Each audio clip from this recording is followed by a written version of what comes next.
What if I told you that the most controversial, wealthy, and worshipped man in African music history is secretly terrified of the dark? What if the king of dancehall, the man who has more gold chains than the Bank of Ghana, the artist who threw $1 million into the crowd just to prove a point, sleeps with a machete under his bed? This is not a metaphor. This is the lifestyle of Shatta Wale in 2026.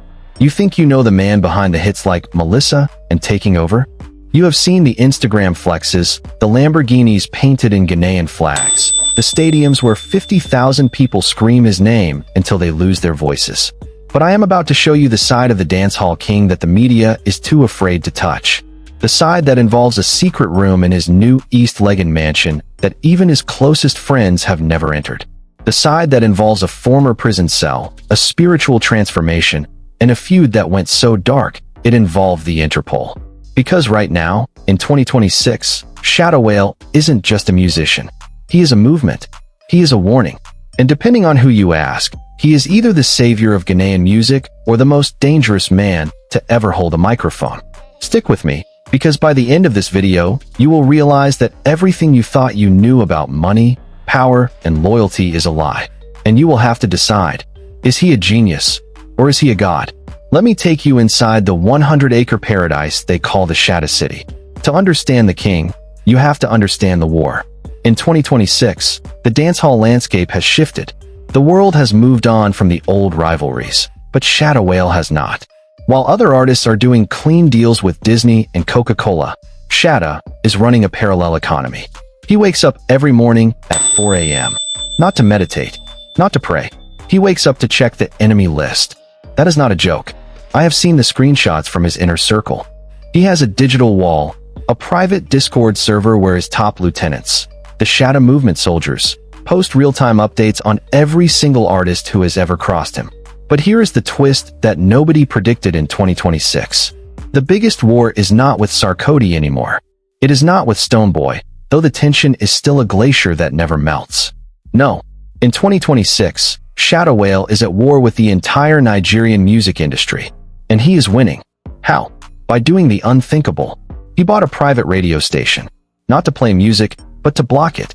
For 3 hours every evening, on the Rain frequency, Shatta sits in a leather throne, smoking a cigar that costs more than your rent, and he plays nothing but silence. He calls it the sound of the takeover. He says, if I am not playing, nobody is playing. And the craziest part? The ratings have never been higher. People tune in just to see what he will say. Last week, he leaked a voice note of a major Nigerian label executive begging him for a feature. Then he burned the physical contract on air. This is the level of chaos we are dealing with. But this is just the noise. The real story is what happens when the cameras leave. Let us go inside the wallet. Because the lifestyle of a king is measured in liabilities, not just assets. In 2026, Shatta Wale's net worth is estimated at $140 million. But do not let that number fool you. He is one of the only celebrities on earth who is functionally cash poor, but asset rich in a way that would make a cartel boss blush. He does not believe in bank accounts. He told a journalist last year, the bank can freeze. My gold cannot freeze. He has converted 70% of his net worth into physical bullion and rare earth minerals from the Congo. He keeps them in a vault that requires 3 different keys held by 3 different people who have never met each other. But the public does not see the vault. The public sees the garage. And in 2026, that garage is a museum of chaos. He sold the famous spray car, the Lamborghini that was coated in real gold leaf, because he said it attracted the wrong energy. We have to go back to the night everything changed. November 2023. The #1 concert. This is the story the tourism board does not want you to remember. Shatta was performing on a floating stage at the Labadi beach. There were 20,000 people in the water, not even on land. He was doing his song, My Level. In the middle of the performance, the lights cut. Not a technical issue. Witnesses later told the police they saw a drone flying directly over the stage carrying a small LED sign. The sign read, "Your son is watching." Shatta froze. For 15 seconds, the hardest man in African music stood perfectly still while the crowd chanted his name.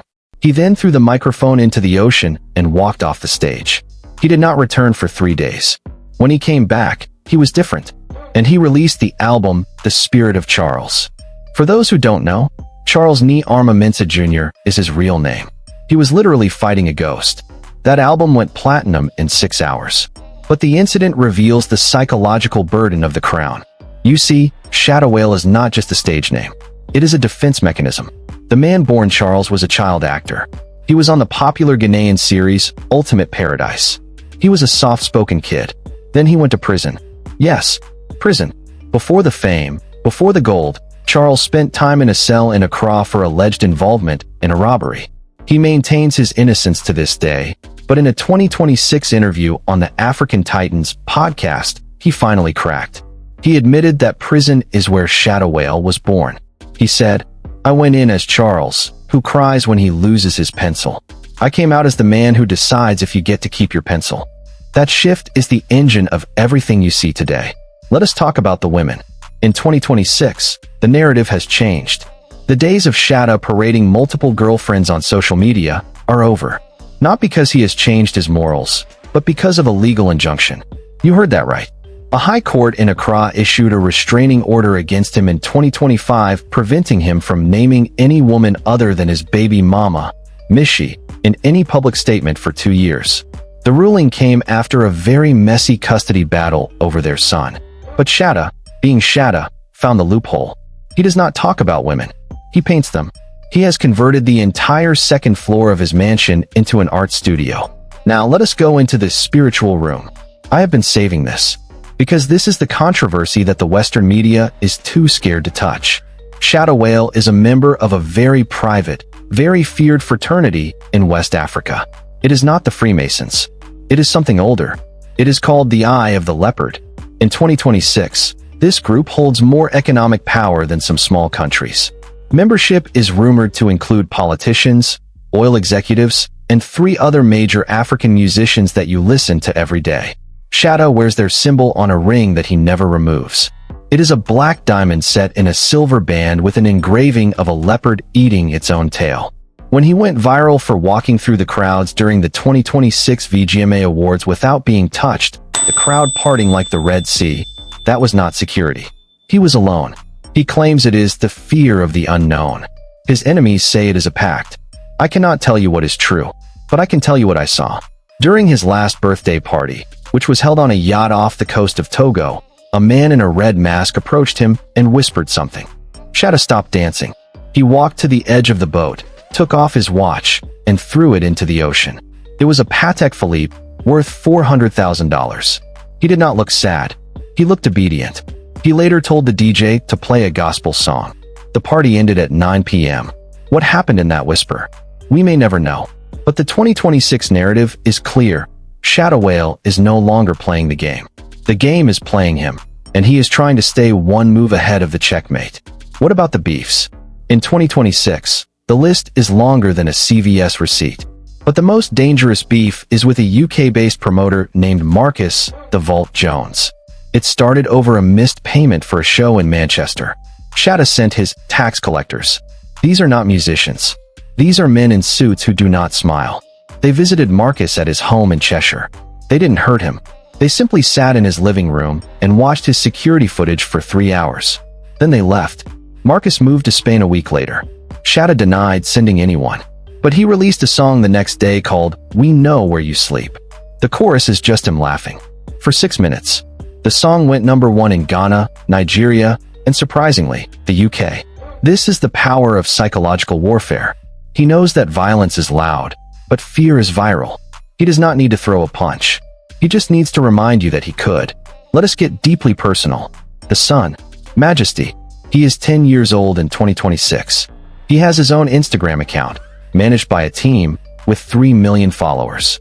He wears diamond studs. He has a hovercraft. But Shatta has a rule. The boy cannot listen to any music that is not classical or traditional drumming. He is banned from listening to his father's music. Shatta says, "I want him to be a doctor. I want him to be boring. This life is for me." He will have a different fight. This breaks the heart of the Shatta movement fans who want a dynasty. But it reveals the deep regret inside the king. He knows the cost. He knows the sleepless nights. He knows the stalkers, the fake friends, the spiritual warfare. He does not want that for his son.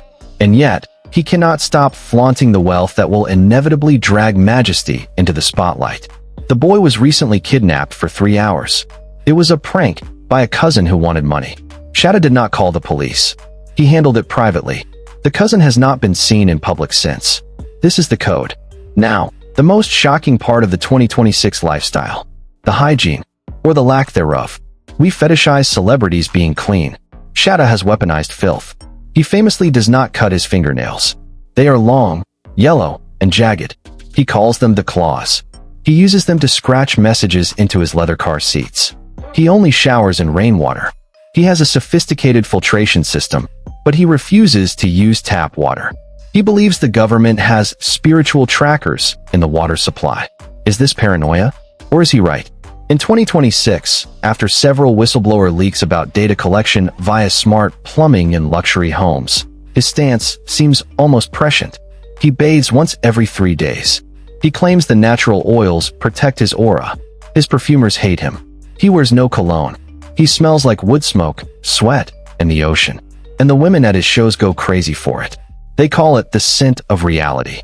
In a world of fake filters and plastic surgery, Shatta Wale is aggressively, disgustingly, beautifully real.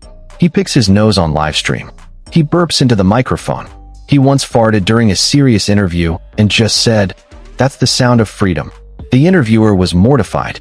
The clip has 300 million views. So, where does the king go from here? In 2026, he announced the Shatta Wale for President campaign. It is not a political party. It is a merchandise line. But the slogan is dangerous. No experience needed. You already have a king. Political analysts are worried. The youth are listening. The actual presidential election is in 2 years, and Shatta has not ruled out running. He has the money. He has the militia. Sorry, the fan club. He has the charisma of a revolutionary and the ethics of a pirate. If he runs, he might win. And that is the scariest part of this entire story. The man who cannot take his blood pressure medication might be the man deciding the economic policy of a top 10 African nation. He says he would legalize marijuana and ban all importation of rice. He says he would shoot the thieves. Literally. He said that on live TV. The host tried to laugh it off. Shatta did not laugh. He stared into the camera.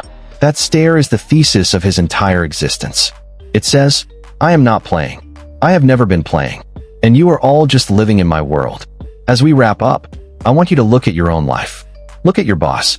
Look at your government. Look at the people who tell you to be quiet, to be humble, to wait your turn. Shatta Wale is the nuclear option. He is the ID of the internet. He is proof that shame is a choice, and that you can build an empire on the ashes of your own reputation. He has been shot at, arrested, canceled, and dismissed. And in 2026, he is richer and more powerful than ever. He sleeps with a machete under his bed. He cries in secret. He feeds his ego with the melted remains of cheesecake. And he still, to this day, has not entered that secret room in his own house. The workers who built it say it is empty. His closest friend says it is full of mirrors. Shatta says, "That's where I keep God, in case I ever need to argue with him. Before you leave, I need you to do something. I need you to look down at your hands. Are they clean? Are they soft?" Shatta Wale would tell you to get them dirty. But more importantly, I need you to comment. Right now, down below. I need you to answer this one question. If you had the power of Shatta Wale for just 1 day, no consequences, absolute control, would you fix the world or would you burn it down? Type fix if you think you are a hero. Type burn if you know the truth about your own heart. And if you want part 2, where I actually go inside the secret room with a thermal camera and a spiritualist, you know what to do. Like, subscribe, and tell Shatta to send me an invite. Because this channel goes where the fear is. And in 2026, the fear is wearing a crown, eating fish with his hands, and laughing at all of us. This is the lifestyle. This is the war. This is the dancehall king. And he is just getting started.